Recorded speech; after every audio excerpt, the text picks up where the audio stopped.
আল্লাহর অর্থ আমরা বুঝি না, কারণ এই দেশ বাংলাদেশ, বাংলা ভাষার দেশ। আমরা নুরানিতে বাচ্চাদেরকে লা ইলাহা ইল্লাল্লাহর একটা অর্থ শিখায়, আল্লাহ ছাড়া কোনো মাবুদ নাই, ইবাদতের উপযুক্ত কেউ নাই। এটা শিশুদের বোঝার জন্য একটা রূপক অর্থ, শিশুদের বোঝার জন্য একটা বানানো অর্থ, এটা ব্যাপক অর্থ নয়। ইলাহ শব্দের অর্থ আইনদাতা, ইলাহ শব্দের অর্থ বিধানদাতা, ইলাহ শব্দের অর্থ হায়াতদাতা, ইলাহ শব্দের অর্থ মাউতদাতা, ইলাহ শব্দের অর্থ রিজিকদাতা, ইলাহ শব্দের অর্থ ক্ষমতার মালিক। এই গোটা পৃথিবীর যে ব্যক্তি বলে দিল লা ইলাহা ইল্লাল্লাহ, আল্লাহ ছাড়া কোনো ইলাহ নাই, সেজন্য ঘোষণা দিল আল্লাহর আইন ছাড়া আমি কারো আইন মানি না, সেজন্য ঘোষণা দিল আল্লাহকে ছাড়া সকল ক্ষমতার মালিক আমি কাউকে মানি না। মক্কায় আবু জাহেল বলতো আমি সব ক্ষমতার মালিক, তারাও আল্লাহকে মানত, কিন্তু সব ক্ষমতার মালিক মানত না। আমার দেশে মুসলমান বেশি, আমরা অনেকে আছি যারা বলি জনগণ সকল ক্ষমতার উৎস। নাউজুবিল্লাহ বলবেন না? আরে জোরে বলেন। আমাদের কোনো ক্ষমতা আছে? আমাদের তো কোনো ক্ষমতা নাই, কিন্তু আমরা ফুট করে বলে দিই জনগণ সকল ক্ষমতার উৎস। আর আল্লাহ রাব্বুল আলামিন বলেন ইন্নাল কুওয়াতা লিল্লাহি জামিআ। ইন্না হারফ মুশাব্বা বিল ফাইল, এটা আরবি ব্যাকরণ যারা জানে, আল তাকিদ, এটা নিশ্চয়তা প্রদান করার জন্য ব্যবহার হয়। আল কুওয়ার শুরুতে একটা আলিফ লাম আছে, এটা ইস্তেগরাকি, সকল ধরনের ক্ষমতা। ইংরেজিতে ব্যবহার হয় আর্টিকেল।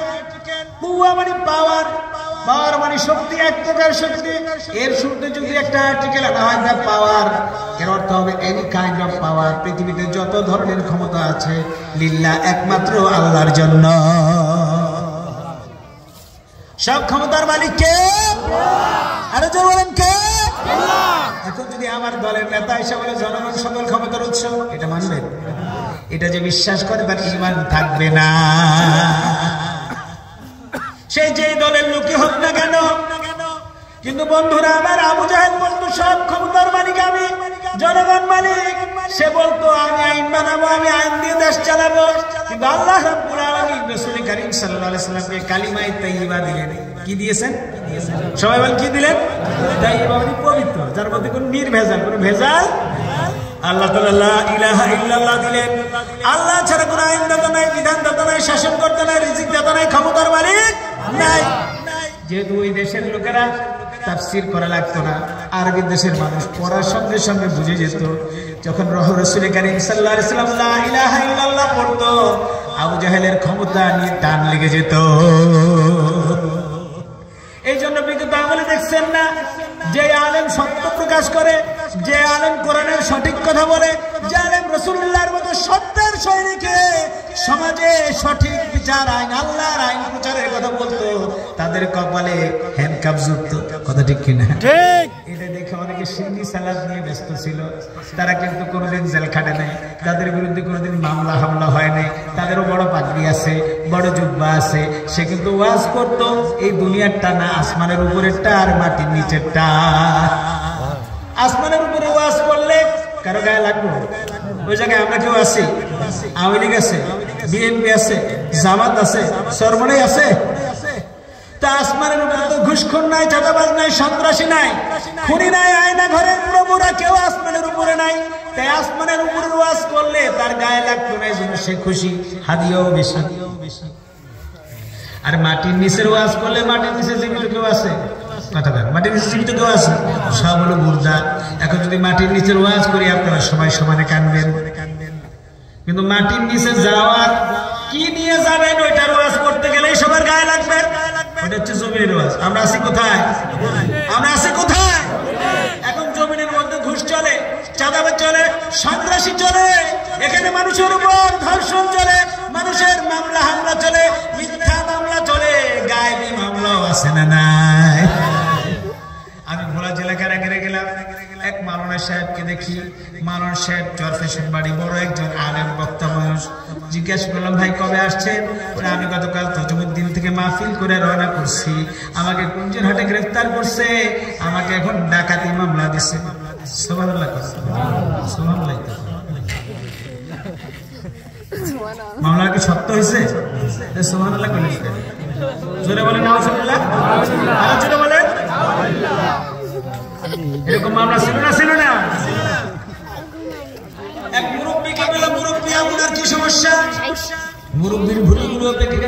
তাহলে বলেন মুরব্বীর বয়স কত? দুইজন আমরা ধৈর্য আমার মজলিসের মধ্যে জিজ্ঞাসা করলাম, মুরব্বী দাদা ভাই আপনার কি ঝামেলা, কি মামলা?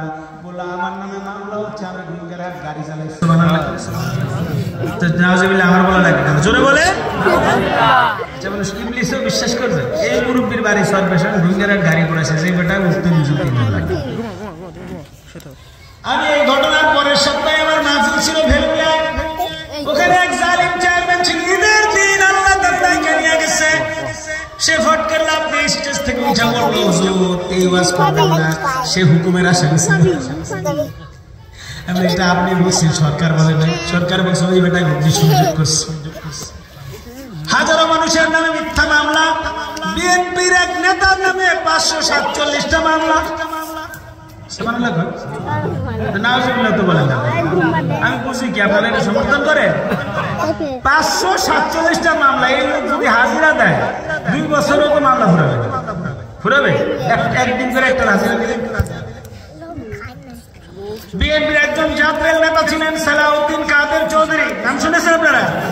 এই লোকটা সত্য বলতো, স্পষ্ট বলতো, কথা বলতো, দুঃসাহসী লোক ছিলেন। একটাই তার অপরাধ, সে নত হয় নাই খুনি হাসিনার কাছে। এই জন্য ওই নেতাটাকে গলায় ফাঁসি দিয়ে তাকে হত্যা করা হয়েছে। বলে নাউজুবিল্লাহ। আমরা তাদেরকে হুঁশিয়ার করছি, ওয়াত্তাকি দাওয়াতাল মাজলুম, মাজলুমদের বদদুয়াকে ভয় করো। রাসূলুল্লাহ বলেছেন, ফাইন্নাহু লা বাইনাহু ওয়া বাইনাল্লাহি হিজাব, মাজলুমের বদদুয়ার সঙ্গে আর আল্লাহর আরশের মধ্যে কোনো পর্দা থাকে না, সরাসরি পর্দা পৌঁছে যায়। কিন্তু ওরা শুনে নাই। সারা পৃথিবীতে 50 বছর কোরআনের ওয়াজ করেছে আল্লামা দেলাওয়ার হোসেন সাঈদী। ছোটবেলায় আব্বার কাঁধে জোরে ওয়াজ শুনতে গেছে, বড় হওয়ার পর ভাগ্য জুটে নাই, আর যেতে পারি নাই। ওই লোকটা 50টা বছর সারা পৃথিবীতে কোরআন শুনাইছে, আর কোন অপরাধ নাই লোকটার। লোকটার বিরুদ্ধে হিন্দু লোককে দাঁড় করেছে সাক্ষী। ওই হিন্দু বলেছে আমি সাক্ষী দিব না, এই জন্য হাইকোর্ট থেকে তাকে গুম করে নিয়ে গেছে তারা। ওই লোকটাও দুনিয়া থেকে চলে গেছে। আচ্ছা বলেন তো, এই নিরপরাধ লোকগুলো আল্লাহর দরবারে তারা দোয়া করেছে না করে না? এই জন্য ওই জালিমরাও ভাবে না আমাদের পতন হবে, বাজি আগে সকালবেলাও ভাবে না আমাদের পতন হবে। এই জন্য নির্বিচারে মানুষকে গুলি করেছে, হত্যা করেছে। আপনি অবাক হবেন, আমাদের কমলবতী শিক্ষার্থীরা যারা এই আন্দোলনের মূলতা, এই আন্দোলনে যারা রক্ত দিয়েছে, জীবন দিয়েছে, এখনো পর্যন্ত 2783 জন ছেলে মেয়ে যাদের হাত নাই, পা নাই, অন্ডকোষ নাই, গুলিতে ঝাঁঝরা হয়ে গেছে, তাদের হাত পায়ের বিনিময়ে হাজার হাজার ছেলে মেয়ের জীবনের বিনিময়ে আমরা এই স্বাধীনতা পেয়েছি। আল্লাহর কাছে দোয়া করি, আল্লাহ এই স্বাধীনতা যেন আমরা রক্ষা করতে পারি। আমিন। অতীতের জালিম সরকারের পতন কারণ হচ্ছে জুলুম, কথা ঠিক কিনা? 1 নাম্বার কারণ কি? ওইটা থেকে যদি আমরা শিক্ষা না নেই, এখন আরেক দল এসে যদি চাঁদাবাজি করি, আরেক দল যদি মিথ্যা মামলা দেয়, আরেক দল যদি আরেকজনের সম্পদ লুটে খায়, আরেক দল যদি বাজারে গিয়ে চাঁদা উঠায়, তাহলে আল্লাহ কি আমাদের ছাড়বে? আমাদেরকে ছাড়বে? আজকে জুমার পর এক ভদ্রলোকের বাসায় দাওয়াত ছিল, খেতে গেছি। ভদ্রলোক বলল, হুজুর বাজার আমি করতে পারি নাই, বাজারটা একটা ছেলেকে দেয়া করেছে। কেন? বলে আমার নামে মামলা হয়েছে। ওই লোক আওয়ামী লীগ করতো, ঠিক আছে, কিন্তু যে আওয়ামী লীগ করুক, যে বিএনপি করুক, জাসদ করুক, ওই লোকটা যদি অপরাধ না করে আর আমি তার বিরুদ্ধে ওই অপরাধের মামলা দিই, আমি সত্যবাদী না মিথ্যাবাদী? জোরে বলেন। আল্লাহ কি মিথ্যাবাদীকে সাহায্য করবে? অতীতের মিথ্যুকদেরকে যেমন পতন দিয়েছেন, আমাদেরও ক্ষমতায় আসার আগে পতন হয়ে যাবে, কথা ঠিক কিনা?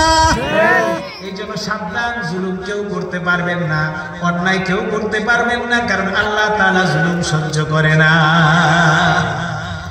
আবু জাহেলের জুলুমের কারণে আল্লাহর নবীকে আল্লাহ অনুমতি দেয় নাই 3 বছর লা ইলাহা ইল্লাল্লাহু মুহাম্মাদুর রাসূলুল্লাহ গোপনে গোপনে দাওয়াত দিয়েছেন। 3 বছর পর আল্লাহ রাব্বুল আলামিন নবীর কাছে নাযিল করলেন, ওয়া আনযির আশীরাতাকাল আকরাবিন। আল্লাহ তাআলা নবীকে বললেন, নবী 3 বছর গোপনে গোপনে দাওয়াত দিয়েছেন, এবার আর গোপন থাকার সময় নাই, এবার ওপেন হয়ে যান। সুবহানাল্লাহ বলেন। 3 বছরে আপনার কিছু কর্মী তৈরি হয়েছে, আপনার কিছু সাহাবী তৈরি হয়েছে যারা ইসলামের জন্য জীবন দিতে রাজি। এবার লোক তৈরি হয়ে গেছে, আপনি প্রকাশ্যে আসেন। সিরাতে ইবনে হিশাম লিখেছে আল্লাহর নবী সাল্লাল্লাহু আলাইহি সাল্লাম সাফা পাহাড়ে উঠলেন সকালবেলা। আরব দেশে একটা বিপদ সংকেত দিতে হলে ওদের একটা নিয়ম ছিল, পাহাড়ে উঠে সকালবেলা তারা রুমাল ঝুলে ডাক দিত। আল্লাহর নবী সেই মিডিয়াটা গ্রহণ করলেন। সহিহ বুখারীর বর্ণনা অনুযায়ী বিশ্ব নবী সাল্লাল্লাহু আলাইহি সাল্লাম হাতের মধ্যে একটা ফ্ল্যাগ নিলেন, রুমাল নিলেন, এইভাবে ঘোরালেন, ডাক দিলেন, আয়া সাবাহা আয়া সাবাহা। বিশ্ব নবীর এই শব্দ মক্কা পাহাড়ি নগরী চতুর্দিকে প্রতিধ্বনিত হতে লাগলো, প্রকম্পিত হতে লাগলো। আমি তোমাদের জন্য সকালবেলা সতর্ককারী গুরুত্বপূর্ণ মেসেজ আছে। আর রাহিকুল মাকতুম সিরাত গ্রন্থকার লিখেছেন, আল্লামা সফিউল্লাহ মুবারকপুরী লিখেছেন, মক্কার লোকদের মধ্যে কথা শুনতে শুরু হলো, হায় এটা তো আমাদের চিরচেনা বিশ্বস্ত মানুষ মুহাম্মদের আওয়াজ, নিশ্চয়ই গুরুত্বপূর্ণ কোনো মেসেজ আছে, সে এমনিতেই ডাকতে পারে না। সবাই দলে দলে আসতে লাগলো। যারা আসতে পারলো না, আর রাউদুল উলুম লিখেছে, তারা একজন প্রতিনিধি পাঠালো, যাও মুহাম্মদ যে মেসেজটা দেয় ওই মেসেজটা আমার কাছে পৌঁছে দিয়ে। সুবহানাল্লাহ। দলে দলে লোক এসে গেল। আর তারিখুল ইসলাম লিখেছে, রাসূল সাল্লাল্লাহু আলাইহি ওয়াসাল্লাম প্রথমে তাদেরকে আপ্যায়ন করলেন, এরপর একটা উঁচু পাহাড়ের উপর পাথরের উপর দাঁড়ালেন, দাঁড়িয়ে তিনি মক্কার লোকদেরকে সম্বোধন করলেন, আয়া আহলা মক্কা, ও মক্কার অধিবাসীরা, আমি যদি তোমাদেরকে একটা সংবাদ দেই, এই পাহাড়ের পিছনে একটা সশস্ত্র বাহিনী আছে যারা কিছুক্ষণের মধ্যে তোমাদের উপর আক্রমণ করে দিবে, আও মুসাদ্দিকিয়া, এটাকে তোমরা বিশ্বাস করবে কিনা? তাফসীরে ইবনে কাসির এই সূরার শানে নজুল লিখতে গিয়ে মক্কাবাসীদের জবাব লিখেছেন, ক্বালু বালা, তারা বলল কেন বিশ্বাস করব না? অবশ্যই বিশ্বাস করব। বিগত 43 বছর তুমি এই মক্কায় আমাদের মাঝে আছো, এই 43 বছর তুমি একদিনের জন্য একটা মিথ্যা কথা বলো নাই। জোরে কান্না সুবহানাল্লাহ। জীবনে কখনো তুমি মিথ্যা বলনি, জীবনে কখনো তুমি মিথ্যা বলনি, তাই তো তোমায় পেতে কাঁদে ধরণী, কাঁদে ধরণী। তোমারই মতো নেতা পেতে, তোমারই মতো নেতা পেতে পৃথিবী ব্যাকুল, হে রাসূল, হে রাসূল, জীবনে কখনো তুমি মিথ্যা বলনি, তাই তো তোমায় পেতে কাঁদে ধরণী, কাঁদে ধরণী। আল্লাহ বিশ্বনবীর মতো একজন বিশ্বস্ত সত্যবাদী নেতা আমাদেরকে দান করুন, আমরা বলি আমিন। বিশ্বনবী সাল্লাল্লাহু আলাইহি ওয়াসাল্লাম যাদেরকে জিজ্ঞেস করলেন, প্রিয় তাফসীর শ্রোতাবৃন্দ যদি কথা বুঝে থাকেন বলেন তো, মুহাম্মদ সাল্লাল্লাহু আলাইহি ওয়াসাল্লামের সামনে যারা ছিল তারা কি মুহাম্মদ সাল্লাল্লাহু আলাইহি ওয়াসাল্লামের কর্মী না আবু জাহেলের কর্মী? সবাই ছিল আবু জাহেলের কর্মী, একজনও মুসলমান ছিল না। সবগুলো আবু জাহেল সরকারের লোক, আবু জাহেলের মন্ত্রী এমপিরাও সেই মজলিসে ছিলেন। আল্লাহ নবী তাদেরকে জিজ্ঞেস করলেন, মুসাদ্দিকিয়া, তোমরা কি আমাকে বিশ্বাস করো, সত্য মনে করবে আমি যদি বলি এই পাহাড়ের পিছনে একটা সৈন্যদল আছে, অচিরেই সকালবেলা তোমাদের উপর আক্রমণ করবে, মুসলিম হবে? তারা বলল, কেন করবো না, বিগত 43 বছরে আপনি কোনোদিন মিথ্যা বলেন নাই, আমরা নিঃসংকোচে আপনার কথা বিশ্বাস করি। জোরে কথা সুবহানাল্লাহ। বিশ্বনবী বললেন, তাহলে বলো লা ইলাহা ইল্লাল্লাহ, তোমরা বলে দাও আল্লাহ ছাড়া কোনো ইলাহ নাই, আইনদাতা নাই, বিধানদাতা নাই, শাসনকর্তা নাই, ইবাদতের মালিক নাই, হাতের মালিক নাই, রিজিকের মালিক নাই, সকল ক্ষমতার মালিক নাই, সব কিছু আল্লাহ। আর আমি মুহাম্মদ সাল্লাল্লাহু আলাইহি ওয়াসাল্লামকে মেসেঞ্জার অফ গড, আল্লাহর পক্ষ থেকে প্রেরিত রাসূল হিসেবে মেনে নাও। যদি এটা তোমরা না করো, অচিরেই আল্লাহর আযাবের ফেরেশতারা তোমাদের উপর আযাব নিয়ে আসবে। কথা বলা বলার সঙ্গে সঙ্গে পুরো মাঠের মধ্যে কত নীরবতা ছেয়ে গেল। সবাই একজন আরেকজনের মুখের দিকে চায়। কেন চায়? তাদের বিশ্বাস অনুযায়ী কথাটা হয়। তারা মনে করেছিল বাহ্যিক কোন সেনাবাহিনীর কথা বলবে, কিন্তু উনি এমন একটা কথা বলেছেন যেটা তার ধর্ম বিশ্বাসের সঙ্গে সম্পর্কিত। এই জন্য তারা একজন একজনের মুখ চাচাই করে, কিন্তু মুহাম্মদ সাল্লাল্লাহু আলাইহি ওয়াসাল্লামকে কেউ কিছু বলে না। কেন বলে না? কারণ তারা জানে মুহাম্মদ এমন লোক যে ফালতু কথা বলে। আমি ওয়াজ করতেছি, এই মুহূর্তে যদি আমাদের সুপার জনাব মুসা কালিমুল্লাহ দামান বারকাত এসে বলে হুজুর মাইকটা দেন, আপনারা সবাই কি মনে করবেন? অত্যন্ত গুরুত্বপূর্ণ একটা নিউজ। নাহলে ওয়াজ বন্ধ করে মাইক নিত না, হুজুর তেমন পাগল না, বুদ্ধিমান। উনি বললো একটা গুরুত্বপূর্ণ কথা বলবো আপনাদেরকে। আগামী ইলেকশনে আমি এই ভোলা এক আসন থেকে সংসদ সদস্য হয়ে যাবে। এই কথা বলার পর আপনাদের কি অবস্থা হবে? হুজুরে কোনোদিন চেয়ারম্যানই করলো না, মেম্বারই করলো না, কোনোদিন রাজনীতি করলো না, আজকে হুট করে বললো এমপি হয়ে যাবো, ব্যাপারটা কি? কিন্তু হুজুরকে কেউ কিছু বলবেন? কেন বলবেন না? উনি একজন সম্মানিত লোক, জানেন যে উনি ফালতু কথা বলে না, ওনার নিশ্চয়ই কোনো একটা ওয়ে আছে, বিষয় আছে। যদিও কথাটা আপনাদের অনেকের বিশ্বাস হবে না, ওখানে যারা ছিল আবু জাহেলের কর্মীরা, তারা কারো কথা বিশ্বাস হয় নাই, কিন্তু তারা জানে মুহাম্মদ সত্য ছাড়া মিথ্যা বলে না। এই জন্য তারা একে অপরের মুখ দিকে তাকায়, কেউ কিছু বলে না। তবে প্রত্যেক মজলিসে, প্রত্যেক এলাকায় কিছু মুরগি কবির থাকে। মুরগি কবির ছিলেন তো, কালামানিক ছিলেন, পায়জামা কিন্তু ফরনে ছিল না, কচু পাতায় শুয়েছিল, কলা পাতায়। ওদিকে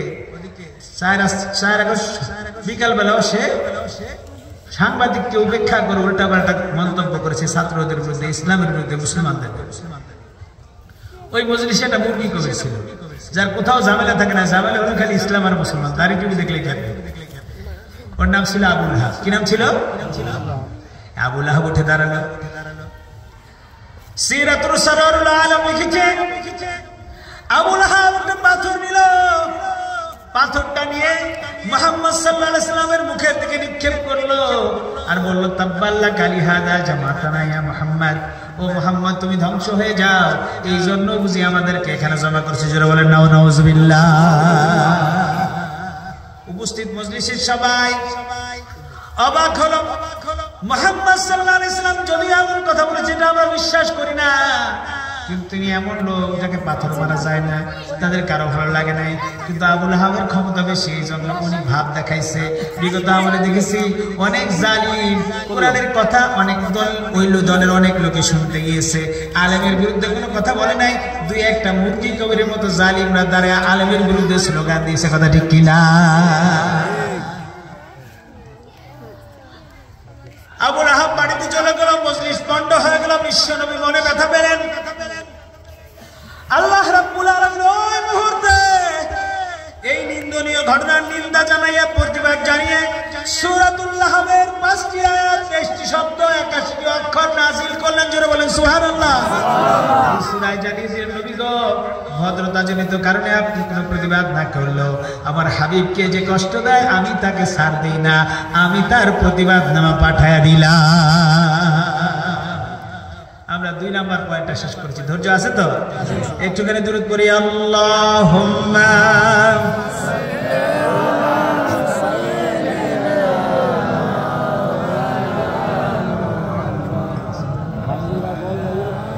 ওয়া আলা আলি সাইয়্যিদিনা মাওলানা। কি আপনাদের শক্তি শেষ হয়ে গেছে নাকি? একটু জোরে দরুদ শরীফ পড়েন। আল্লাহুম্মা সাল্লি আলা সাইয়্যিদিনা মাওলানা মুহাম্মদ ওয়া আলা আলি সাইয়্যিদিনা মাওলানা মুহাম্মদ। এবার আমরা তৃতীয় পয়েন্ট শুরু করব, সংক্ষিপ্ত ব্যাখ্যা। মনে আছে তো? কারণ কোরআনের ব্যাখ্যা করে তো শেষ করা যাবে, আমরা অল্প একটু শুনবো ইনশাআল্লাহ। রাজি আছেন তো সবাই? চিৎকার করে একবার আল্লাহু আকবার বলেন। আল্লাহ বলছেন তাব্বাত, ধ্বংস হয়েছে। এটা অতীতকাল, পাস্ট টেন্স। আরবি ব্যাকরণ যারা পড়েছে এটাকে ফেলে মাজি বলে। যখন এই শব্দটা নাজিল হয়েছে তখন পর্যন্ত কেউ ধ্বংস হয় নাই, যেটা ধ্বংস হয় না ওটাকে ধ্বংস হয়েছে আল্লাহ বলেছে। আর সাহিত্যের একটা নিয়ম হলো, ভবিষ্যতের কোনো কাজ যদি ফিউচার টেন্সের কোনো বিষয় যদি পাস্ট টেন্স দিয়ে প্রকাশ করা হয়, মুস্তাকবিলের কোনো বিষয় যদি ফেল মাজি দিয়ে প্রকাশ করা হয়, তখন ওটা লিয়াকিন নিশ্চয়তা প্রদানের জন্য ব্যবহার হয়। আল্লাহ তাআলা অতীতবাচক শব্দ ব্যবহার করে বুঝালেন, আমি যেই কথা বলেছি ওটা নিশ্চিতভাবে ঘটে যাবে। জোরে কাজী সুবহানাল্লাহ।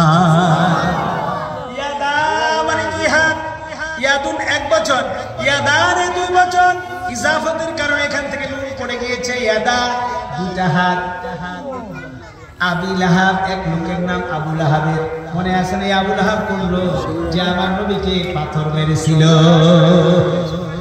আল্লাহ প্রতিবাদ করে জানালেন ধ্বংস হয়েছে আবু লাহাবের দুই হাত।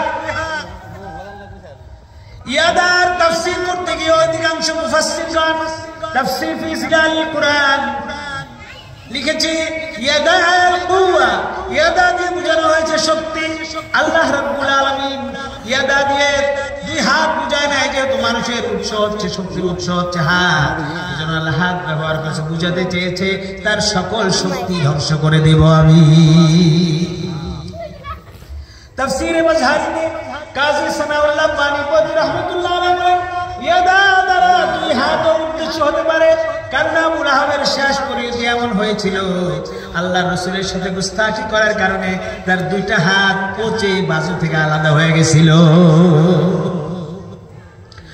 আবু লাহাব এক ব্যক্তির নাম। আবু লাহাব সে কিন্তু আর কেউ ছিল না, রাসূলের আপন চাচা ছিল, রাসূলের আপন চাচা। আবু লাহাবের আসল নাম ছিল আব্দুল উজ্জা। কি নাম ছিল? আলীনগর মানুষ তো সব বাহাদুর। আজকে কথাবার্তায় বোঝা যায় যে না, এরা একদম শীতে এখনই টরা দিচ্ছে। আবু লাহাব এক ব্যক্তির নাম, তার আসল নাম হচ্ছে আব্দুল উজ্জা। আব্দুল আপনাদের পড়তে হবে, কারণ শেষে পরীক্ষা আছে। পরীক্ষা আছে না? পরীক্ষা আছে না? আবু লাহাবের আসল নাম আব্দুল উজ্জা। আচ্ছা বলেন তো, আল্লাহকে আসল নামটা জানে না? জানে না? কথা বলেন না, জানে। আল্লাহ তাআলা তার নকল নামে তারে ডাকলো কেন? মুফাসসিরগণ তিনটা জবাব দিয়েছেন, একটার চাইতে একটা অনেক সুন্দর। তাফসীরে মাজহারিতে কাজী সানাউল্লাহ পানিপতি, তাফসীরে রুহুল মানিতে আল্লামা আলুসি বাগদাদী রাহমাতুল্লাহ আলাইহি জবাব দিয়েছেন, ফাইন্নাহু আশহুরু বিযালিক। আব্দুল উজ্জা যদিও তার আসল নাম, কিন্তু আবু লাহাব নামে সে বেশি পরিচিত ছিল। এই জন্য যেই নামে পরিচিত সেই নামে তারা ডাকা হয়েছে, সেই নামে তারে আবু লাহাব শব্দের অর্থ হচ্ছে লাহাব। এই যে শীতের দিন আসছে, আমরা খড়টা দিয়ে সকালবেলা যখন আগুন পোহাইতে গেলে আস্তে আস্তে একটা জিব্বার মতো শাখা উপর দিকে উঠে না, যেটা উঠলে সইরাই আমরা, এই যে এটাকে আরবিতে লাহাব বলে। লাল টকটকে, যার মধ্যে কালো ভাব থাকে। তা আবু লাহাব ছিল একদম লাল সুন্দর, এই জন্য লোকেরা তাকে কি বলতো? এই নামে ডাক্তার, ওই আগুনের মতো লাল। এই যে আমাদের প্রত্যেক দিনে, পুরানো দিনে কারো বাচ্চা যদি একটু সুন্দর হইতো, তো নাম থইছে লাল মিয়া, আছে না? নাই আমাদের সমাজে নাই? যদি একটু কালার ডিসপ্লে হয়, নাম থইছে কালুয়া, নাই? এই যে নদীর দিকে গেলে এখনো পাওয়া যায়। এক মাহফিলে গেছে, এক বাচ্চা চা দিতে আসছে, বলছে তোমার নাম কি? আমার নাম হেজু। হেজুটা কে? হেজু মিয়া। বুঝলাম হেজু মিয়া, হেজা কোটা কারো নাম হয় না। হুজুর আমার একটা নাম আছে, আমার নাম ইউসুফ। সুবহানাল্লাহ, এত সুন্দর নাম, তাহলে হেজা কেন? হুজুর আমার ভাই বোন বাঁচত না, এই জন্য আমার মা আমার নাম তো হেজা। নাউজুবিল্লাহ বলবেন না? আরো জোরে বলেন না। হায়াত মওতের মালিক কে? আরো জোরে বলেন কে? আল্লাহ। হেজা নাম রাখলে হয় মরবো না? মরবো না? তো হেজা নাম রাখছে, যেন নাম আছে। একবার এক মুক্তবে গিয়ে এক বাচ্চারে জিজ্ঞাসা করলাম, তোমার নাম কি? মেয়ে বাচ্চা বলে, আমার নাম হুজুর ইতি। আমরা আগে যখন চিঠি লিখতাম, লেখার শেষে ইতি লিখতাম না? ইতি মানে কি? খতম, শুরু, আর কিছু তো নাই। তো আমি জিজ্ঞাসা করলাম, তোমার নাম ইতি কেন? হুজুর আমার খালি বোন হয়, 4 জন বোন হয়েছে, এই জন্য আমার মা আমার নাম রাখছে ইতি, এটা শেষ। আমি ইতি করলে কি শেষ হয়ে যাবে? তার উপরের অবস্থাটা একটু কম দিই। ইতি কইছে আর শেষ হয়েছে, কিন্তু নাম হুজুর ইতির পরে আরেকটা বোন এসে, ওইটার নাম হচ্ছে স্মৃতি। স্মৃতির পরে যেটার নাম হচ্ছে এটার নাম হচ্ছে বৃষ্টি। আমি ভাগ্যমালা এর পরে যদি আরেকটা ওইটার নাম সিডর থেকে দিই। আসলে আমার কওয়ার কিছু হবে? এই সকল শিরকে খাফি, আল্লাহর উপর ভরসা না রেখে নামের উপর ভরসা রাখছে, এটা রাখলে শেষ হয়ে যায়। শেষ হবে তা আবু লাহাব ছিল লাল ভাই, লাল্লা কিনা আবু লাহাব মানে কি লাল্লা, লালু, তেজন ওরে লালু রাখতো। আল্লাহ রাব্বুল আলামিন তাকে আবু লাহাব নামে ডাকলেন, আব্দুল উজ্জা নামে কেন ডাকলেন না? মুফাসসিরের প্রথম জবাব দিয়েছেন সে আবু লাহাব নামে বেশি পরিচিত ছিল, লালু মিয়া নামে পরিচিত ছিল, এই জন্য লাল ডাকে নাই। দুই নাম্বার জবাব আরো সুন্দর, আব্দুল উজ্জা, উজ্জা মক্কার একটা মূর্তির নাম। কিসের নাম? কথা বলে না। বিগত এক সরকার ছিল এই দেশের, আমাদের হাজার হাজার কোটি টাকা নিয়ে আব্বার মূর্তি বানাইছে। বানাইছে না বানায়? বানাইছে না বানায় না? ওর আব্বার মূর্তি দিয়ে পুরো দেশ গাড়ি ফেলাইছে। কিন্তু আজব ব্যাপার হলো, যদি বাবার লেগে ভালো সমস্যা থাকতো জনগণেরটা দিয়ে কেউ অনুমতি দিল। একটা নেতা একটা কর্মী পাইলাম না যে নিজের টাকা দিয়ে একটা কিনছে একটা বানাইছে, সব জনগণের টাকা আত্মসাৎ করে করছে। কথা ঠিক কিনা? আজব ব্যাপার হলো, ওরা গোটা বাবার নাম ধরে কান্ত, লাশ দেখে কান্ত, ওইটার গায়ে ফুল দিত। কিন্তু আমাদের ছেলেরা যখন ঘাড়ে উঠা পেশাব করলো, একজন আইলো না বাধা দিতে। কথা ঠিক কিনা? বুঝা গেল এগুলি ছিল ভনিতা মূর্তি। মক্কায় একটা মূর্তি ছিল, ওই মূর্তির নাম ছিল উজ্জা। এই যে আমাদের দেশে পূজা হয়, মন্দিরে অনেকগুলো মূর্তি থাকে, কোনটার নাম হচ্ছে সরস্বতী, কোনটার নাম লক্ষ্মী, কোনটার নাম কালী, আছে না নাই? আবার একটার হাত আছে অনেকগুলো ভাবসা গুড়া দুরা হা করে রয়েছে, নাম জানি কি? কালী। অনেক হাতলা দেখেন, এই যে 10 ভাব এরকম সব ধর্মার খাখায় হলে হা করে আছে। পিছে দিয়ে ঘুরে দেখছেন অবস্থাটা, দেখছেন আপনারা? পিছে কি আছে? বাসায় কি আছে? এই বাসা আমি মুসাকা কেউ দেয় নাই, খুদাই আমাকে বিরুদ্ধে মামলা দেয়, আমরা নাকি মানুষের ধর্মীয় সম্প্রীতি নষ্ট করেছি। আসলে এই বাস ওদেরটা ওদেরই দিয়েছি। এই জন্য হযরত ইব্রাহিম আলাইহিস সালাম বড় আফসোস করে বলেছিলেন, উফিল্লাকুমা ওয়ালা তাকিলুন, ও বুকার দলেরা, এতটুকু আকল নাই, জ্ঞান নাই তোদের। যেটা নিজে দাঁড়াইতে পারে না, বাঁশের উপর দাঁড়াইতে হয়, ওইটা আবার খোদা হয় কেন? এর খোদা না হুদা? জোরে বলেন। আল্লাহ ওদেরকে হেদায়েত দান করুন, আমরা বলি আমিন। উজ্জা ছিল একটা মূর্তির নাম। আবু লাহাবের বাপে ওই মূর্তির সঙ্গে তার নাম আছে আব্দুল উজ্জা, মানে ওই মূর্তির বান্দা। নাউজুবিল্লাহ বলেন। মূর্তি আর বানাইছে, আরে বানাইছে কে? আল্লাহ। এই নামটার মধ্যে শিরক আছে, এই জন্য আল্লাহ রাব্বুল আলামিন যেই নামে শিরক আছে ওই নাম ধরে ডাকে নাই, এমন নাম ধরে ডাকছে যেই নামটার মধ্যে শিরক নাই। 3 নাম্বার জবাব আরো চমৎকার। আল্লাহ রাব্বুল আলামিন তাকে আবু লাহাব বলে ডাকছে, লালু ভাই, লাল ভাই, লাল্লা বলে ডাকছে। এই জন্য 3 নাম্বার আয়াত আল্লাহ বলেছেন, সায়াসলা নারান যাতা লাহাব। জানেন না আপনারা? পড়েন না কেন? সায়াসলা নারান যাতা লাহাব। আল্লাহ বলেছে অতি সত্বর আমি তোকে লাহাব, তোর লাল লাল আগুনের মধ্যে লালু ভাই ধরে ফেলবো।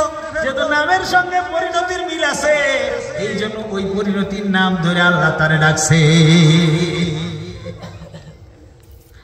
অতঃপর যে দুষ্ট হবে তার সকল ক্ষমতা, তার সকল ক্ষমতা কি ছিল? আবু লাহাবের 3টা মূল ক্ষমতা ছিল। কয়টা? ঘুমায় গেছেন নাকি? 1 নাম্বার ক্ষমতা রাউতুল উনুফ থেকে তাফসীরে মারিফুল কুরআনে মুফতি শফি রাহমাতুল্লাহ আলাইহি এই সূরা তাফসীর করতে গিয়ে বর্ণনা করেছেন। আর রাউতুল উনুফ একটা গ্রন্থ, প্রতিদিনের বাদশাদের ইতিহাস, বাদশাদের সম্পদের পরিমাণ বর্ণনা করেছে। আর রাউতুল উনুফ লিখেছে আবু লাহাব যখন মক্কায় ছিল, ওই সময় মক্কায় 3 জন লোক 5 কেজি স্বর্ণের মালিক ছিল। কয় কেজি? 3 জন লোক 5 কেজি স্বর্ণের মালিক ছিল। এর মধ্যে একজন ছিল আবু লাহাব। ধনী কম ছিল, 5 কেজি স্বর্ণ।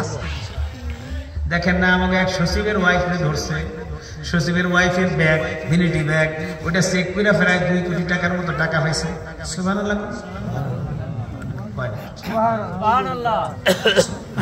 এখনো ঘুমাইতেই থাকে না।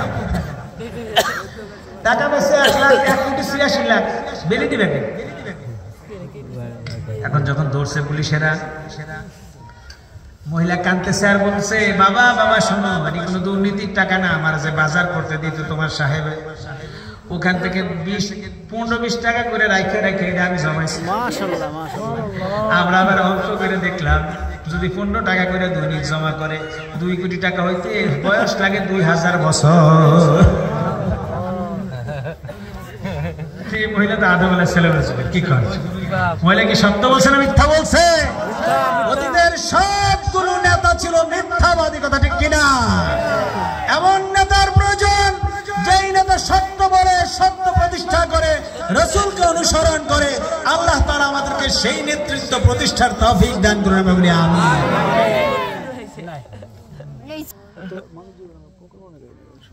আবু লাহাব এর সঙ্গে পরিচয় এই জন্য হারিয়ে ফেলেন, তাকে ওই নামে ডেকেছে। তার 3টা মহাশক্তি ছিল, আল্লাহ যেগুলোকে ধ্বংস করবে বলেছেন। এর 1 নাম্বার শক্তি ছিল, সে আরবের শ্রেষ্ঠ ধনীদের একজন ছিল। টাকার গরমে সে মানুষকে মানুষ মনে করতো না। আমাদের সমাজে এমন অনেক লোক আছে না? নাই? টাকা হইলে আর সে কিছু দেখে না।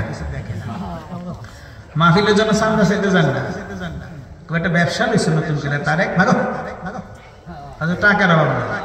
পিকনিকের কার্ড না দেন, তখন নগদ নগদ লাল লাল নোট বাইরে। এখানে মমতাজরা আনেন, তখন দেখবেন উনিও কাঁচা দিয়ে হাজির। আর মসজিদের চান্দা খাতা খুলে দেখবেন 12 মাসের মধ্যে 11 মাস বাকি। এরকম লোক আছে না? নাই? কিন্তু তারা মসজিদে এসে বড় বড় কথা বলে, আমরা কি দিই না? যে দেশে কিন্তু বলে। আবু লাহাব ছিল আরবের শ্রেষ্ঠ ধনীদের একজন, এই জন্য তার মাথা গরম ছিল, অহংকার ছিল। 2 নাম্বার শক্তি ছিল, সে ছিল আবু জাহেল সরকারের স্বরাষ্ট্রমন্ত্রী, বর্তমান পরিবেশে ওয়াজিরুদ দিফা, স্বরাষ্ট্রমন্ত্রী ছিল সে আবু জাহেল সরকারের। কোন সরকারের? অতীতেও একটা স্বরাষ্ট্রমন্ত্রী ছিল, সেগুলি ছিল রানা প্লাজা বিএনপির পোলাপানে ধাক্কা দিয়ে ফেলাই দিচ্ছে। সুবহানাল্লাহ কেন? সুবহানাল্লাহ। ঘুমায় নাকি আরেকজন সে বেরিয়ে বসে। যেমন আবু লাহাব এখনকার সময়ে সদ্য পরাজিত যে জালিম, তার স্বরাষ্ট্রমন্ত্রীও কম ছিল না। আবু লাহাব 2 নাম্বার শক্তি ছিল, সে আবু জাহেল সরকারের স্বরাষ্ট্রমন্ত্রী ছিল। যখন চেয়ারে থাকে একটু গিয়ার বেশি থাকে না, কি বলে? এক মন্ত্রী ছিল টাকলা, ওই বেটা যেখানে সেখানে যায় বক্তৃতা দিত। সংবিধানের মধ্যে বিসমিল্লাহ থাকতে পারবে না, নাউজুবিল্লাহ বলবেন না? সে বলতো বঙ্গবন্ধু দেশে আমার আব্বা এই জন্য স্বাধীন করে নাই যেখানে ইসলাম থাকবে। কয়দিন পরে মন্ত্রিত্ব শেষ। এরপরে এক রুমের মধ্যে গিয়ে শুয়ে রয়েছে। এখন আর সাংবাদিকদের কাছে আসে না, অমনি ফ্যান একটা সুটটা পড়ছে চান্দার উপরে। মনে নাই আপনি? কি নাম ছিল? আরে জোরে বলেন না। চান্দার উপরে পড়ছে।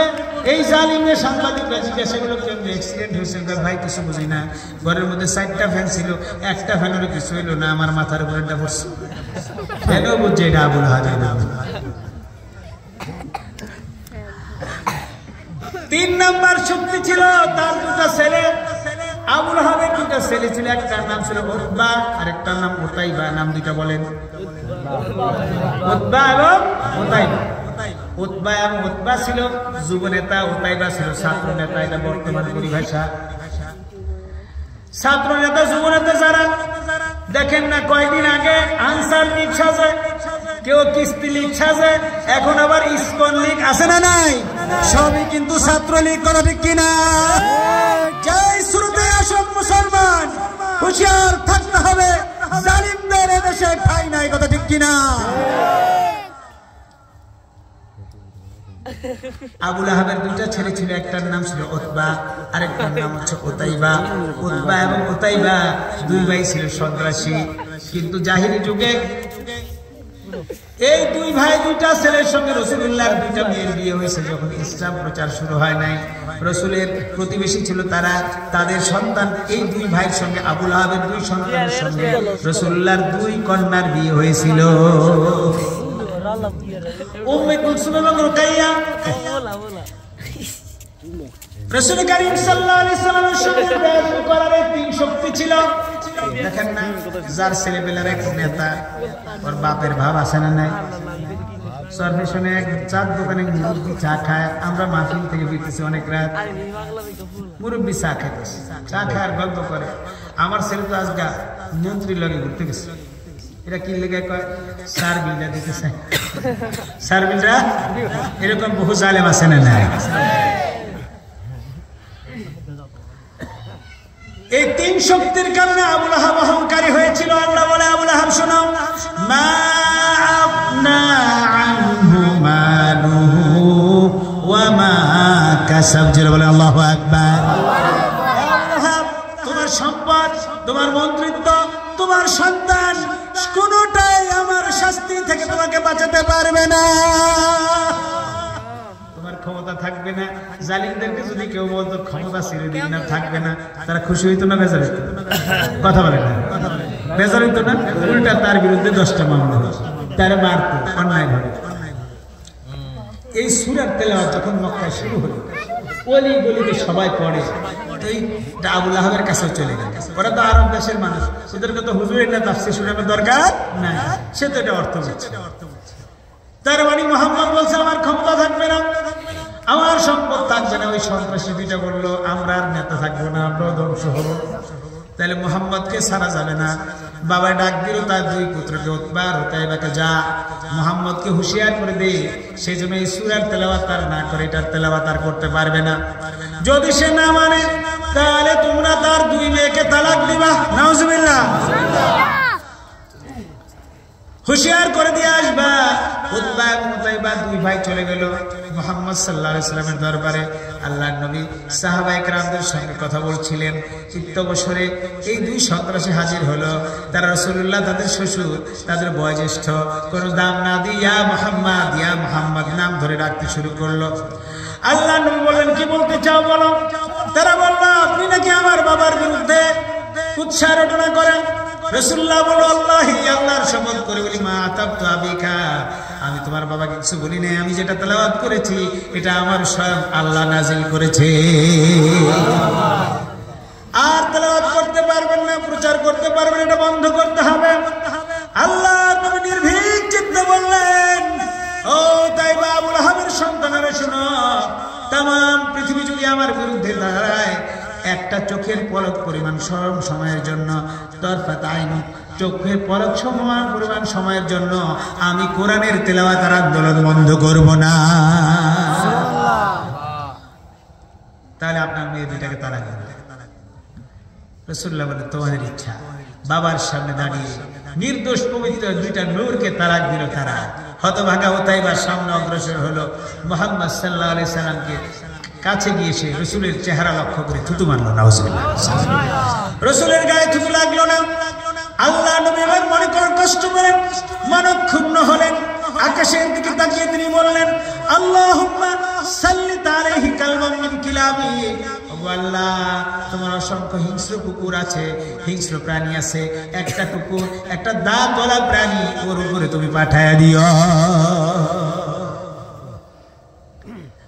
কিছুক্ষণ পর সন্তান দুইটা বাবার কাছে হাজির হয়েছে। হাজিরা বলে, আব্বা কাম হয়ে গেছে। কি হয়েছে? মুহাম্মদকে আমরা হুঁশিয়ার করেছি, সে রাজি হয়নি, তার মেয়ে দুইটা তালাক দিয়ে দিয়েছে। মুহাম্মদ কিছু বলে নাই। উতাইবার সামনে বেড়ে বলছে, আব্বা, তোমার ওই ছেলে পারে না, আমি পারছি। তোমার শত্রুর মুখে আমি থুতু দিয়েছি। নাউজুবিল্লাহ। অনেক জালিম জুলুম করার পর বাজারে গিয়ে প্রচার করে না, করে না, অমুকের ভিড়াইয়া দিছি, অমুকের মামলা দিয়ে জেলে ঢুকাই দিছি। মিথ্যা আস্ফালন করেছিস। আবু লাহাব বলল, তুমি যে থুতু মারলা, তোমাকে কিছু বলে নাই। উতাইবা বলে, বাবা, মুহাম্মদ কত কিছুই বলে, সেগুলোকে গুরুত্ব দিতে হবে নাকি? বল দে বাবা কি বলেছে। উতাইবা বলে, মুহাম্মদ বলেছেন, আল্লাহুম্মা সাল্লিত আলাইহি কালবাম মিন কিলাবিক। ও আল্লাহ, তোমার অসংখ্য হিংস্র কুকুরগুলোর মধ্য থেকে, প্রাণীর মধ্য থেকে একটা হিংস্র প্রাণী তাকে লালায় দিও। এই কথা শোনার সঙ্গে সঙ্গে আবু লাহাব চেয়ার থেকে উঠে দাঁড়িয়েছে, আশপাশের দেহরক্ষীদেরকে ডাক দিয়েছে, জলদি আয়, জলদি আয়, আমার ছেলের চতুর্পাশে দাঁড়ায় যা। ছেলে উতাইবাকে ডাক দিল, উতাইবা আজ থেকে তুমি কর্মী সম্মেলনে যাও, তুমি বার্ষিক সম্মেলনে যাও, পথে ঘাটে ব্যবসায় যেখানে যাও, তোমার সঙ্গে দেহরক্ষী থাকবে, সামনে পিছনে ডানে বামে দেহরক্ষীরা থাকবে, তুমি একা কোথাও যেতে পারবে না। ছেলে দুইটা তো পুরো অবাক, আপনি হচ্ছেন মক্কার শ্রেষ্ঠ ধনী, সরকারের রানী, স্বরাষ্ট্রমন্ত্রী, আমার ভাই যুব নেতা, আমি হলাম ছাত্র নেতা, এই মক্কা আমাদের নাম শুনলে তো সবাই পালায় যায়, আমার দেশে চলতে আমার দেহরক্ষী লাগবে কেন? সেদিন আবু লাহাব ঐতিহাসিক সত্য প্রকাশ করেছিল। সিরাতে সরওয়ারুল আলম লিখেছে, সেদিন আবু লাহাব বলেছিল, আমার সন্তানেরা শোনো, আমি মুহাম্মদকে জন্ম থেকে চিনি আজ পর্যন্ত জীবনে কখনো সে একটা মিথ্যা কথা বলে নাই, সে যা বলে তা প্রতিফলিত হবে। সন্তানরা বলল, বাবা যদি সে সত্যই বলে তাহলে তুমি বিরোধিতা করো কেন?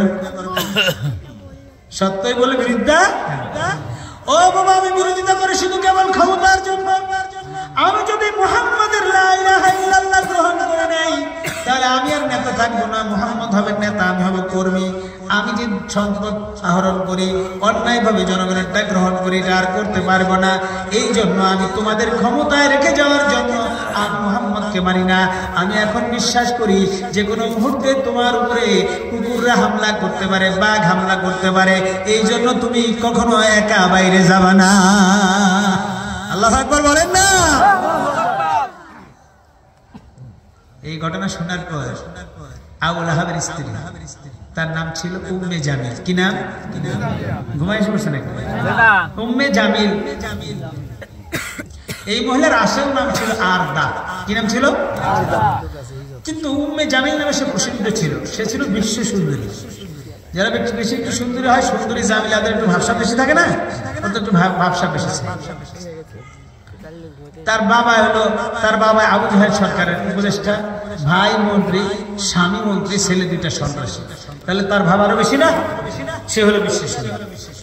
সে যখন শুনল তাব্বাত ইয়াদা আবি লাহাবি ওয়া তাব মা আগনা আনহু মালুহু ওয়া মা কাসাব, সে যখন শুনলো ক্ষমতা থাকবে না, সম্পদ থাকবে না, সন্তান থাকবে না, সরকার থাকবে না, এই কথা শোনার পর সে খুশি হয়েছে না বেজার হয়েছে?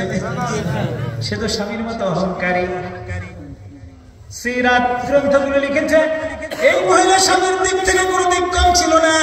সেই দৈনিক পাহাড়ে যেত, কাটা খুঁজে আনতো, মুহাম্মদ সাল্লাল্লাহু আলাইহি ওয়াসাল্লামের ঘরের সামনে রাতের বেলা কাটা পুঁতে রাখতো, যেন সকালবেলা আল্লাহ নবী ফজরে বের হলে তার সন্তানরা উম্মে কুলসুম, রুকাইয়া, ফাতেমারা বের হলে পায়ের মধ্যে কাটা বিঁধে, যখন তাদের পায়ের মধ্যে কাটা বিঁধত, উহু বলতো, তখন ওখানে শেষ থেকে সে অট্ট হাসি হাসতো।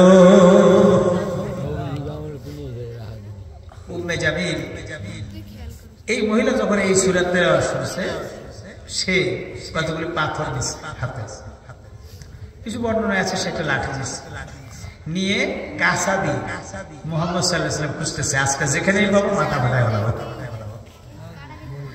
উম্মে জামিল ছিল এমন নারী যারা দেখলে মক্কার পুরুষেরাও ভয় পেত। সমাজে এমন কিছু মহিলা আছে না, যারা দেখলে পুরুষরা সাইড দিয়ে দেয় যে হামজার লগে ধাক্কা খাওয়া যাবে না, কিরেন সব ভাগে যাবে না।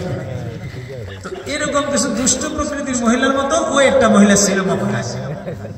সবাই দেখলে ওরে ভয় পাইত, কখন কার মাথায় মারে কি বলে কোন ঠিক নাই। উম্মে জামিল সে লাঠি পাথর নিয়ে খুঁজতেছে মুহাম্মদের মাথা ফাটায়। বাড়িতে গেছে, সেখানে নাই, আশপাশে ঘুরছে, সেখানে নাই।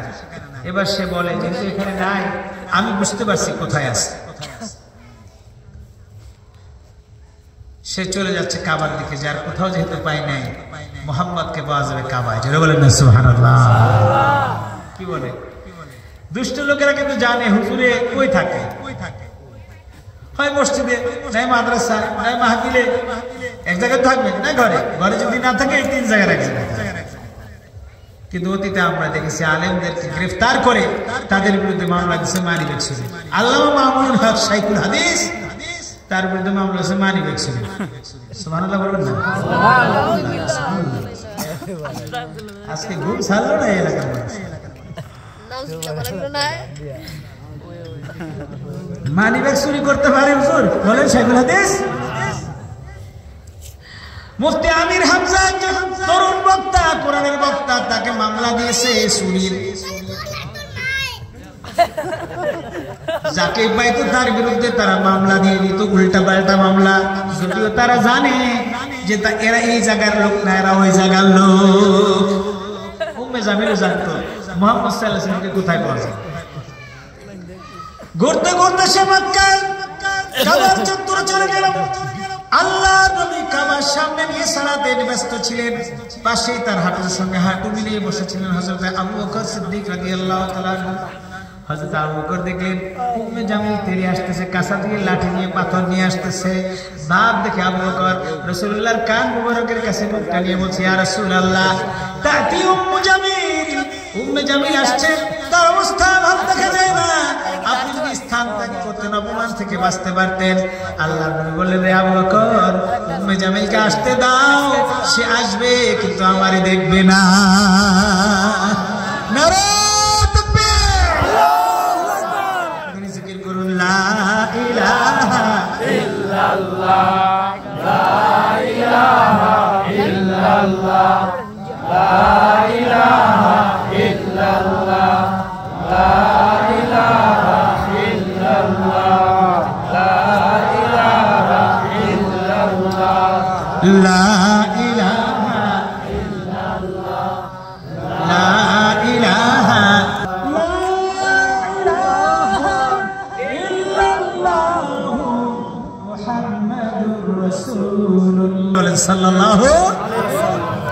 উম্মে জামিল এই অবসরে চলে আসছে। আয়েশা আবু বকরকে জিজ্ঞেস করে, বাবা আইনা সাদিকুকা মুহাম্মদ, আবু বকর তোমার বন্ধু মুহাম্মদ কোথায়? আবু বকর তোমার বন্ধু মুহাম্মদ কোথায়? উম্মে জামিল জিজ্ঞেস করে। হযরত আবু বকর মুস্কি হাসে আর আল্লাহর শুকরিয়া আদায় করে। উম্মে জামিল যদি দেখতো তাহলে তা আমারে জিজ্ঞেস করতো না। আসছে রাসূল পাশে বসে আছে, রাসূলকে দেখে না, দেখে কারে? এখন আবু বকর মুসাইতে বসে গেছে। যদি আবু বকরকে জিজ্ঞেস করে মুহাম্মদ কই, আবু বকর যদি বলে এই যে, উম্মে জামিলকে দেখে, কথা বলে না, দেখে? উম্মে জামিল ভোলার ভাষায় বলবে কইছে, বলবে না? কারণ সে তো দেখে না। যদিও মুহাম্মদ সাল্লাল্লাহু আলাইহি ওয়াসাল্লাম পাশে বসে আছে, কিন্তু তার পর্দা ফেলে রাখছে কে? দেখে। আর যদি আবু বকর বলে আমি দেখি নাই, তাহলে কথাটা সত্য হবে না মিথ্যা হবে? আর আবু বকর হচ্ছে সিদ্দিক, উনি মিথ্যা কথা বলতে পারে না। আমাদের দেশে অনেক মানুষ আছে ইমাম সাহেবের পিছনে ইক্তেদাই বিহাজাল ইমাম বলে নামাজে দাঁড়ায়, সালাম ফিরানোর পরে বলে ইমাম সাহেব কিছু বুঝে না। আছে না? যদি কোনো ইমাম নির্বাচনে দাঁড়ায় বলে হুজুরের দিয়ে এগুলো চলতো না। আছে না? যদি দিনদার মানুষ পরহেজগার মানুষ নির্বাচনে সংসদ সদস্য পদে দাঁড়ায় বলে হুজুরকে তো ভালোবাসি, তবে ভোট দেওয়া যাবে না, গান্ধী হবে না, এটা বলে না? বলে না? আল্লাহর বান্দা, আল্লাহর কোরআনুল হাকীম, এটা হচ্ছে বিজ্ঞানময় আল কোরআন। এই কোরআন আল্লাহ যার সিনার মধ্যে দিয়েছে, পৃথিবীর সকল জ্ঞান বিজ্ঞান আল্লাহ তার সিনায় দিয়েছে। যেরকম সুবহানাল্লাহ। এই দুনিয়ার নেতা আর রাসূল করিম সাল্লাল্লাহু আলাইহি ওয়াসাল্লামের অনুসারী আলেম নেতার মধ্যে পার্থক্য হচ্ছে, দুনিয়ার নেতা মিথ্যা কথা বলে, মিথ্যা আপনাকে আশ্বাস দেয়। আলেম যা জানে তা সত্য বলে, গোপনে ঘুরে বাঁচায় কিছু বলতে পারে না। অতীতে বহু নেতা আপনাকে দাঁড়ায় বলছে, আমাকে নির্বাচিত করে না, আমি আপনাদের এলাকায় শান্তি নিশ্চিত করব। নির্বাচনে পাশ করার পর রাতের বেলা আপনার জন্য শান্তি না খুঁজা আপনার কার কার নামে গায়েবী মামলা দেওয়া যায় তালিকা বানাইছে। কথা ঠিক কিনা? এটা আলেম দ্বারা হয় না। আলেমদের মতো বিচক্ষণ কেউ না। মাওলানা মুস্তাফা আল হুসাইন আমাদের অনেক সিনিয়র একজন বক্তা। আমরা যখন ছোট্ট বাচ্চা তখন দেশ জোড়া খ্যাতিমান একজন আলেম। ওনার ছেলে আমার সাথে পড়তো, তো একবার ওনার কাছ থেকে একটা গল্প শুনলাম। উনি মাহফিল করে ফিরতেছিলেন কুমিল্লা থেকে ঢাকার দিকে। তো ঢাকায় যারা দূরপাল্লার বাসে চলেছেন দেখেছেন তো, রাস্তার মাঝখানে একটা পেট্রোল পাম্প দেখা, তারপরে যেখানে মসজিদ আছে, ইস্তিনজাখানা আছে, হোটেল আছে, দেখছেন আপনারা এরকম? তো এরকম এক জায়গায় দাঁড়াইছে, হুজুরও বাস থেকে নামছে, যাত্রীরাও নামছে, হুজুর ইস্তিনজা সেরে হোটেলে ঢুকছে নাস্তা খাওয়ার। তো হুজুর খাচ্ছিল মুরগির গোশত আর রুটি। ওনার সামনের টেবিলে আরেক ভদ্রলোক বসেছে, উনি পান করতেছিল চা। কি খাচ্ছিল? তো হুজুর যখন নাস্তা খাওয়ার পর, গোশত খাওয়ার পর হাড্ডিগুলোকে চাবিয়ে চাবিয়ে খাচ্ছিল। আপনারা হাড্ডি খান না? খান। হুজুর খাচ্ছিল, এটা সুন্নত, ভালো করে খেতে হবে, পানিতে ফেলা যাবে না। সামনে যে লোক চা খাচ্ছিল ওই লোকটার একটা রোগ ছিল, সেটা ছিল অ্যালার্জি। তবে অ্যালার্জি হচ্ছে দুই ধরনের। একটা অ্যালার্জি হচ্ছে শরীরে, হাঁসের গোশত, গরুর গোশত, হাঁসের ডিম খেলে চুলকায়। আর কিছু লোকের অ্যালার্জি হলো মনের মধ্যে, টুপিওয়ালা, দাড়িওয়ালা, নামাজি, পরহেজগার, মাহফিলের চান্দা, মসজিদের চান্দার কথা আমরা জল আছে না? চুলকানির লোক নাই আপনাদের? ওই লোক ছিল দ্বিতীয় নাম্বার চুলকানি, দিলের মধ্যে চুলকানি। সে দেখলো হুজুরে হাড্ডি খায়, হুজুরের টহমান করে আসে। সে ওইখান থেকে চা রেখে উঠে আইসা হুজুরকে বলছে, হুজুর আসসালামু আলাইকুম। হুজুর সালামের জবাব দিয়েছে। বলছে, হুজুর আপনাকে একটা প্রশ্ন করি। বলে, বলেন। হুজুর ভাবছে আমি ওয়াজ করি, অনেকে আমার চিনি, হয়তো মাসলা মাসলা জিজ্ঞাসা করবে। হুজুর আপনাকে বাড়িতে কুত্তাই কি খায়? কেন প্রশ্ন করছে? হাড্ডি খায় না, তাহলে কুত্তায় খায়? তো হুজুর এই কথা শোনার পর হুজুর এরকম নুয়ে নুয়ে খাচ্ছিল। এবার নত হয়তো সোজা হলেন, পায়ের উপর একটা পা তুলে দিলেন, তুলে ওনার দিকে তাকিয়ে একটা মুচকি হাসি দিলেন। ওই লোকটা বলতো, হুজুর আপনি হাসেন কেন? ভাই আমাদের এলাকায় কুত্তায় চা খায়। এই কথা শোনার পর ওই লোকটা অপমান করতে এসে দিচ্ছে, অপমানিত হয়ে গেছে। সে এখন গেট দিয়ে বাইরে যায়, মেসিয়ার ভাই জিজ্ঞাসা দিয়ে যায়। আল্লাহু আকবার বলবেন না? আল্লাহু আকবার। এই বুদ্ধি কে দিয়েছে? আলেমকে। আল্লাহ। মাওলানা কাসিম নানুতুবি রাহমাতুল্লাহি আলাইহি দারুল উলুম দেওবন্দ মাদ্রাসার প্রতিষ্ঠাতা মুহতামিম, চলতেন সিলসা, হুজুর মানুষ, পাজামা পাঞ্জাবি। আমাদের দেশে হুজুর তো লম্বা লম্বা জুব্বা টুব্বা অনেক কিছু পরে। ইন্ডিয়ান দারুল উলুম দেওবন্দ আলেমরা সাদা সিধা ছোট ছোট পাঞ্জাবি পাজামা পরে। উনি ব্রিটিশ বিরোধী আন্দোলনের নেতা ছিলেন। বুখারীর দল থেকে বাইরে রাজনৈতিক পরিচয় ছিল অনেক বড়। ইস্ট ইন্ডিয়া কোম্পানির পক্ষ থেকে তার বিরুদ্ধে অভিযোগ হয়েছে, ব্রিটিশ লর্ড তার বিরুদ্ধে গ্রেফতারি পরোয়ানা পাঠিয়েছে। গোয়েন্দা পুলিশরা ছদ্মবেশে দারুল দেওবন্দে আসে তারে গ্রেফতার করে। উনি যখন বুখারীর দর্শ শেষ করে বের হয়েছে, তখন গোয়েন্দা পুলিশরা ওনাকে আইসা জিজ্ঞাসা করতেছে, আরে ভাই মাওলানা কাসিম কেদার হয়? ভাই মাওলানা কাসিম সাহেব কই? কারে জিজ্ঞাসা? কাসিম সাহেব। কারে জিজ্ঞাসা? গোয়েন্দা পুলিশে কাসিম সাহেবের জিজ্ঞাসা, কাসিম সাহেব কই? কাসিম সাহেব ওদের অবস্থা দেখে উনি তো বিচক্ষণ। ব্রিটিশ পুলিশ মনে করেছে নেতা তো ওগদেশের নেতা হচ্ছে ফ্যাট থাকবে এখানে, নেতা থাকবে এখানে, খাওয়া যাবে এখানে, তাই না? কিন্তু এই নেতার তো ছোট্ট ছোট্ট একদম সিমসাম ছোট্ট ভাঞ্জাই ভরা, এটা তো এত বড় নেতা হইতে পারে না যেটার জন্য ব্রিটিশ সরকার গ্রেফতারি পরোয়ানা দিয়েছে। এই জন্য তারা তাদেরকে জিজ্ঞেস করতেছে মাওলানা কাসিম কে। মাওলানা কাসিম নানুতুবি ছিলেন বিচক্ষণ আলিম। তিনি বুঝে ফেললেন এরা ব্রিটিশ গোয়েন্দা পুলিশ আমাকে ধরে নিয়ে গিয়ে ফাঁসি দিবে। এখন যদি বলেন মাই হো আমি মাওলানা কাসিম, তাহলে বোকামি হবে না? নিজের হাতে নিজেকে ফাঁসির দণ্ডে দেওয়া। আর যদি বলে আমি দেখি নাই, সত্য হবে না মিথ্যা হবে? কিন্তু উনি সত্য বলবেন, মিথ্যা বলবেন না। এই জন্য মাওলানা কাসিম তারিখে Darul Uloom Deoband, the history of Darul Uloom Deoband লিখেছেন। মাওলানা কাসিম নানুতুবি যেখানে দাঁড়িয়েছিলেন ওখান থেকে 2 কদম পিছনে চলে গেছে। কয় কদম? কথা বলতে বলতে 2 কদম পিছনে গেছে। আয়েশা ব্রিটিশ পুলিশকে যারা জিজ্ঞাসা করেছে লক্ষ্য করে বলতেছে, থোড়ি দের পহলে তো এই থে, একটু আগে তো এই জায়গায় ছিল। পুলিশে মনে করছে একটু আগে এনে ছিল, অর্ডার নাই। আল্লাহু আকবার বলবেন না? বুদ্ধি কে দেয়? আল্লাহ। আলিমদেরকে নেতা হিসেবে নির্বাচন করেন, দ্বীনদারকে নেতৃত্ব দেন। যারা এদেশে কোরআন সুন্নাহর শাসন চায় তাকে নেতা মানুন। এই পৃথিবীতে শান্তি আসবে, অন্যথায় শান্তি আসার কোনো সুযোগ। হযরত আবু বকর একটি মুসিবতে পড়লেন, তাকে জিজ্ঞেস করা হলো আইনা মুহাম্মদ, মুহাম্মদ কোথায়? এখন যদি আবু বকর বলেন এই যে, উম্মে জামিল বলবে কইছে, কারণ সে দেখে না, উল্টা আবু বকরের মাথায় বাড়ি দিবে, আমার সাথে বিটলামি করো কেন? আর যদি বলে আমি দেখি নাই, তাহলে মিথ্যা কথা হবে। আবু বকরের সিদ্দিক লাকাব থাকে না। এই জন্য হযরত আবু বকর চমৎকার কৌশলে একটা জবাব দিলেন, ইয়া উম্মে জামিল উতলুবি, ও উম্মে জামিল তুমি একটু তারে খুঁজে দেখো, জোরে কন্যা সুবহানাল্লাহ। একটু খুঁজে দেখো বলতে পারে, আবু বকর দেখে না, লেগে আমার খুঁজ দেখা। সে শাসায় গেছে, তোমার বন্ধুরে সাবধান করো। আবু বকর কিন্তু কিছু কইলে কিন্তু মাথা ফাটা গেল। আজকে লাঠি আনছিলাম, পাথর আনছিলাম, তারে কইল।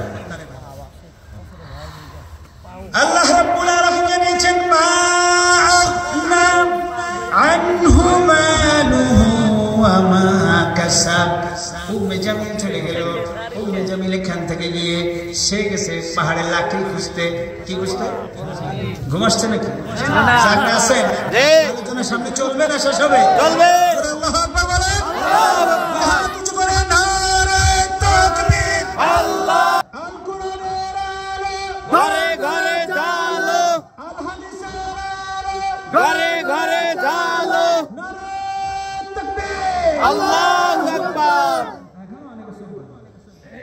অনেকের মুখ আকবার আসে, নিশ্চয়ই মুখের মধ্যে বিড়ি যায়, এইজন্য এটা দেয়।